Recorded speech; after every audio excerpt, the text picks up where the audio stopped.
جب دعا مانگتے وقت دل بار بار قبولیت کا یقین دلائے تو سمجھ لو اللہ کیا چاہتا ہے، اللہ تعالیٰ کس چیز کا اشارہ دے رہا ہے۔ آپ تھک چکے ہیں تو پریشان نہ ہوئیں، کیونکہ اللہ اپنے بندوں کو مسلسل تکلیف میں نہیں رکھتا، بلکہ جلد ہی آرام و سکون کی نعمتیں آپ کو حاصل ہوں گی۔ سنو، ناممکن تو تمہارے لیے ہے، اللہ کے لیے تو نہیں۔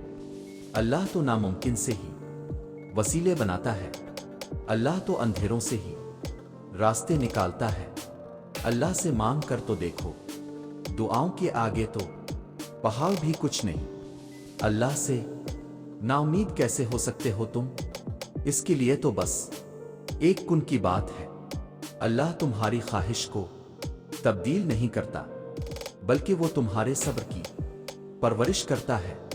اللہ تمہارے دعوت کی آواز کو کبھی نظر انداز نہیں کرتا، بلکہ وہ بہترین وقت پر جواب دیتا ہے۔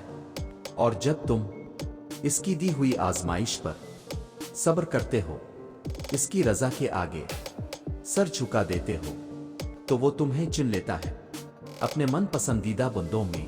جب ساری دنیا کہے کہ تمہاری دعائیں بے فائدہ ہیں، ان کا قبول ہونا ناممکن ہے، تو میرے رب کی یہ بات دل کو پرسکون کر دیتی ہے کہ بے شک اللہ ہر چیز پر قادر ہے۔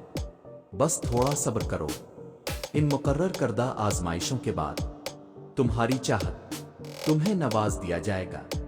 صبر کرو وہاں بھی جہاں صبر کرنا مشکل لگے، اور توکل رکھو اللہ پر۔ پھر دیکھو اللہ تمہارے لیے کیسے بند دروازے کھولتا ہے، کیسے ناممکن کو ممکن بناتا ہے تمہارے لیے۔